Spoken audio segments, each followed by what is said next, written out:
नमस्कार, मैं हूं आपके साथ अविनाश कर और ये है एमपी का खास बुलेटिन। मध्य प्रदेश में आज क्या हुआ, तो सबसे पहले धनतेरस की बहुत बहुत शुभकामनाएं आपको। धनतेरस का त्यौहार आज धूमधाम से मनाया जा रहा है। बाजारों में जहां लोगों की भीड़ दिखी तो वहीं घरों में भी पूजा पाठ का माहौल रहा और इससे जुड़ी 4 तस्वीरें इस वक्त आप स्क्रीन पर देख पा रहे हैं। रतलाम के महालक्ष्मी मंदिर में धनतेरस की विशेष पूजा की गई। सुबह से ही मंदिर में भक्तों की भारी भीड़ रही। पूरे मंदिर परिसर को नोटों से सजा दिया गया। साथ ही सोने चांदी के जेवरात भी मंदिर परिसर में रखे गए हैं। ये दूसरी तस्वीर मंदसौर से है, जहां पर खिलचीपुर में स्थित कुबेर मंदिर की ये तस्वीर है। सुबह से ही यहां पर भी भक्तों की भारी भीड़ नजर आई। दरअसल मान्यता यहां पर यह है कि धनतेरस पर यहां पूजा करने वाले सभी भक्तों की मनोकामना पूर्ण होती है। जबकि तीसरी तस्वीर भोपाल की है। मुख्यमंत्री डॉक्टर मोहन यादव ने धनतेरस पर पूजा अर्चना की, प्रदेश की मंगल कामना की अर्जी लगाई भगवान से और सीएम डॉक्टर मोहन यादव ने खरीदारी भी की है।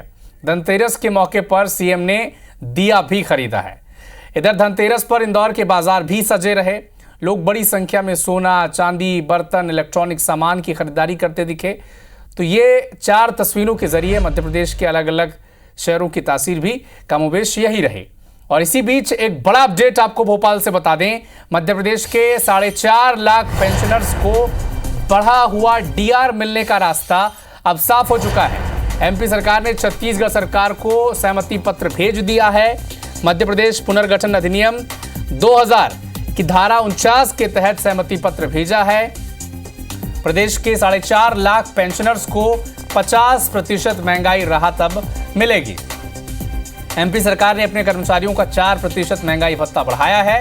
50% डीआर 1 अक्टूबर 2024 से दिया जाएगा। 7वें वेतनमान वालों को डीआर 50% और 6वें वेतनमान वालों को 239% मिलेगा। विवेक पटैया हमारे साथ फोनलाइन पर जुड़े हुए हैं। विवेक, बताएं और क्या जानकारी निकलकर सामने आ रही है और कितना बड़ा फैसला धनतेरस के दिन? देखिए, मध्य प्रदेश सरकार ने भी अपने राज्य के कर्मचारियों, अधिकारियों का महंगाई भत्ता पिछले दिनों बढ़ाया और उसके पहले छत्तीसगढ़ सरकार ने भी अपने अधिकारी कर्मचारियों का महंगाई भत्ता बढ़ाया है। ऐसे में पेंशनर्स दोनों ही राज्यों के ये आस लगाकर बैठे थे कि दीपावली के पहले सरकार उनको भी महंगाई राहत बढ़ाकर जो है तोहफा देगी। और जो दोनों राज्यों के बीच जो धारा 49 का मामला है, उसके तहत दोनों राज्यों के वित्त विभाग को आपस में सहमति देना जरूरी होता है और यही सहमति जो है आज मध्य प्रदेश सरकार के वित्त विभाग ने छत्तीसगढ़ शासन को भेजी है। और इस सहमति पत्र के अनुसार अब दोनों ही राज्यों के पेंशनर्स जो है उनको बढ़ा हुआ महंगाई राहत मिलने का रास्ता साफ हो गया है। अब जैसी सहमति पत्र छत्तीसगढ़ शासन को मिलेगा, दोनों ही राज्यों को पेंशनर्स जो है उनको महंगाई राहत मिलेगी। मध्य प्रदेश के जो पेंशनर्स है उनको भी 50% महंगाई राहत मिलेगी। करीब 4.5 लाख के आसपास मध्य प्रदेश में पेंशनर्स की संख्या है। तो 6वां वेतनमान प्राप्त पेंशनर्स को भी जो है राहत मिलेगी और उसके अलावा 7वां वेतनमान प्राप्त जो पेंशनर्स है उनको भी ये राहत मिलेगी। दोनों राज्यों के पेंशनर्स को फायदा है। नजर बना के रखिएगा, अपडेट आपसे हम लगातार और लेते रहेंगे।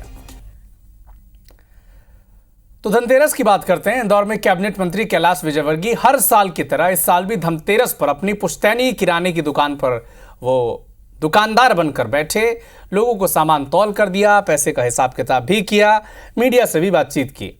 राहुल गांधी पर तंज कस दिया, कहा कि राहुल गांधी होना वास्तव में आसान नहीं है। इधर से आलू डालो, उधर से सोना, जो सियासी जुमला है। जलेबी की फैक्ट्री खोलो, ऐसा ही केवल राहुल गांधी ही कर सकते हैं, ये कैलाश विजयवर्गीय ने कहा। चीन के मसले पर कहा कि विश्व में यह पहली बार है जब चीन ने अपने कदम पीछे किए हैं। इसके लिए वो प्रधानमंत्री मोदी को शुभकामना भी उन्होंने दी और कहा कि पश्चिम बंगाल और दिल्ली सरकार की आंतरिक राजनीति के चलते वहां के लोगों को आयुष्मान का लाभ नहीं मिल पा रहा है। ये होना कोई बहुत आसान नहीं है, क्योंकि इधर से आलू डालो, इधर से सोना निकालो, कौन कर सकता है? जलेबी की फैक्ट्री खोलो, कौन कर सकता है? ये तो राहुल जी कर सकते हैं और राहुल है, राहुल के बराबर कोई नहीं कर। मेरा ख्याल है विश्व के इतिहास में ये पहला मौका होगा जब चीन अपने कदम बढ़ाने के बाद पीछे हटा है और ये हमारे देश की ताकत है और ये प्रधानमंत्री जी की कूटनीतिक सफलता है। त्योहार आते ही उत्साह बढ़ जाता है। न सिर्फ घरों में रौनक बढ़ जाती है बल्कि बाजार भी गुलजार हो जाते हैं। हर व्यापारी अपनी अच्छी दुकानदारी की कल्पना करता है, लेकिन जब दुकानों में भी हिंदू मुस्लिम ढूंढने लग जाएं तो फिर ये सियासत में बदल जाता है। क्या है ये मामला और कौन से पोस्टर पर यह बवाल मचा है, इस रिपोर्ट में आपको दिखाते हैं। दिवाली के बीच एमपी में बजरंग दल के एक पोस्टर ने बवाल खड़ा कर दिया है। दिवाली की खरीदारी हिंदू दुकानों से ही करें। भोपाल शहर में लगे इन पोस्टर्स में लिखा है कि अपना त्योहार अपनों से व्यवहार। इसे लेकर अब सियासत भी शुरू हो गई है। जो भी खरीदी करें वो खरीदी उन समाज के बंधुओं से, छोटे व्यापारियों से करें जो आपके खरीदी से उनकी दीपावली मने। भारतीय जनता पार्टी सरकार में सभी को स्वतंत्रता है, सभी अपनी स्वेच्छा से जहां से चाहें वहां से खरीदी कर सकते हैं। भारतीय जनता पार्टी की सरकार में कुछ लोग संरक्षण देते हैं ऐसे लोगों को, ऐसे अराजकता फैलाने वाले लोगों को, संगठन को। मुझे लगता है कार्रवाई करनी चाहिए। इससे पहले भी सावन महीने में यूपी में दुकानों पर समुदाय विशेष नाम लिखवाने की अपील पर खूब बवाल हुआ था कि अब कपड़ों के साथ साथ दुकानों में भी हिंदू मुस्लिम देखा जाएगा। भाई अपना त्योहार तो हम ही तो मनाएंगे और कौन मनाएगा। जो ऐसे लोग हैं जिनके बारे में कुछ कहने की जरूरत है, जिन्हें संस्कृति अच्छी नहीं लगती, जिन्हें त्योहार अच्छे नहीं लगते, जिन्हें भारत के मान और सम्मान से पीड़ा होती है, तो इनके बारे में अगर ऐसे पोस्टर लगे हैं तो क्या गलत है। सौगातों का भी जिक्र करते हैं क्योंकि मध्य प्रदेश में मेडिकल एजुकेशन के क्षेत्र में एक बड़ी खुशखबरी आज आई। आज देश के प्रधानमंत्री नरेंद्र मोदी ने 3 मेडिकल कॉलेज का लोकार्पण कर दिया।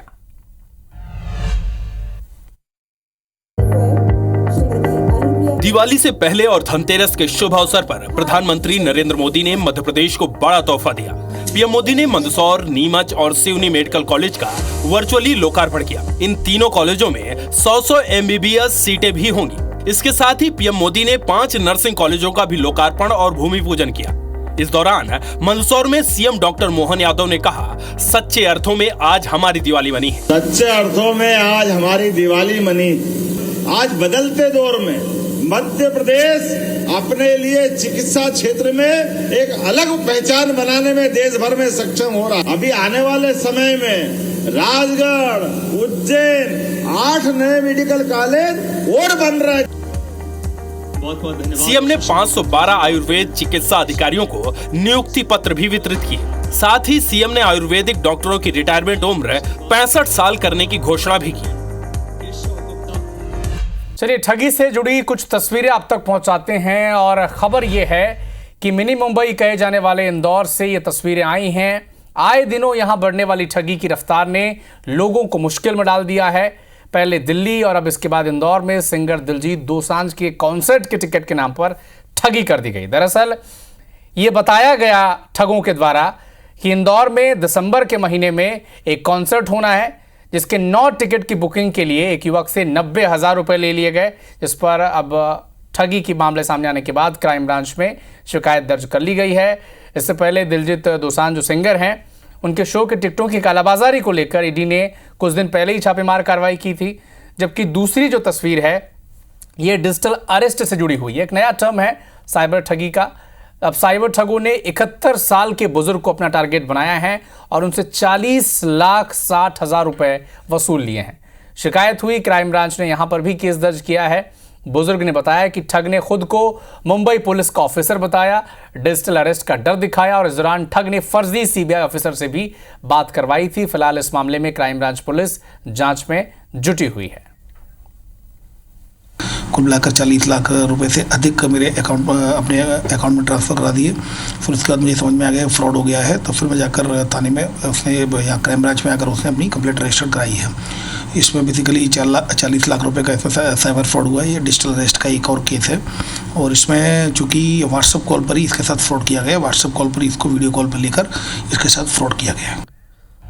तो अगर आपके पास भी इस तरह के कोई कॉल आते हैं और आपको कहा जाता है कि आपने ये फ्रॉड किया है, वो किया है, तो आप घबराएं नहीं, नज़दीकी थाने पहुंचे और अपनी समस्या बताएं, वहीं से सारा मामला सुलझेगा।